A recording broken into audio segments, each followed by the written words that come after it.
छान्तः कर्मणाम सिद्धि यजन्त ही देवता क्षिप्रम ही मनुष्य लोके सिद्धिर्भवति कर्मजा। इस मनुष्य लोक में कर्मों के फल को चाहने वाले लोग देवताओं का पूजन किया करते हैं, क्योंकि उनको कर्मों से उत्पन्न होने वाली सिद्धि शीघ्र मिल जाती है। चातुर्वर्ण्यम मया सृष्टम गुण कर्म विभाग सह तस्य कर्तारपमाम विद्य कर्तारम व्ययम। ब्राह्मण, क्षत्रिय, वैश्य और शूद्र इन चार वर्णों का समूह गुण और कर्मों के विभाग पूर्वक मेरे द्वारा रचा गया है।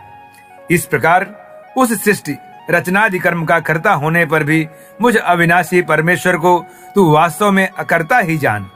फिर से देखिए, पढ़ रहा हूं मैं इसका अर्थ। ब्राह्मण, क्षत्रिय, वैश्य और शूद्र इन 4 वर्णों का समूह गुण और कर्मों के विभाग पूर्वक मेरे द्वारा रचा गया है। अनायासी किसी पर लांछन नहीं लगाते। भगवान स्वयं वहां गीता में अर्जुन के सामने कहे हैं कि मैंने इन 4 वर्णों का सृजन किया है, मैंने बनाया है। मैं क्या कहना चाहता हूं आप सब समझ रहे हैं, आप सब जान रहे हैं। न माम कर्माणि लिम्पति न मे कर्म फले स्पृहा इति माम यो भिजानाति कर्मभिर्न स बध्यते। कर्मों के फल में मेरी स्पृहा नहीं है, इसलिए मुझे कर्म लिप्त नहीं करती। इस प्रकार जो मुझे तत्व से जान लेता है वो भी कर्मों से नहीं बांधता। एवं ज्ञात्वा कृतम कर्म पूर्वैरपि मुमुच्छभि कुरु कर्मैव तस्माचम पूर्वे पूर्वतरम कृतम।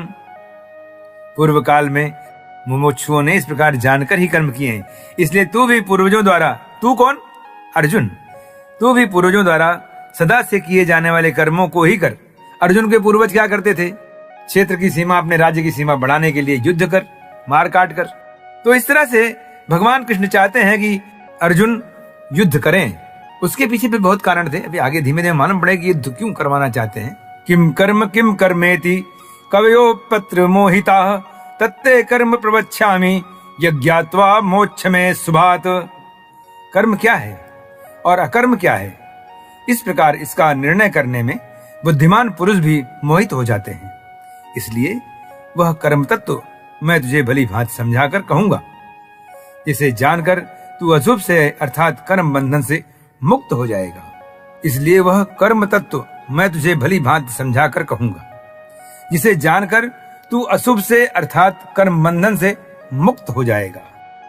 कर्मणो हि बोधव्यम च विकर्मणः अकर्मणश्च च बोधव्यम गहना कर्मणो गति।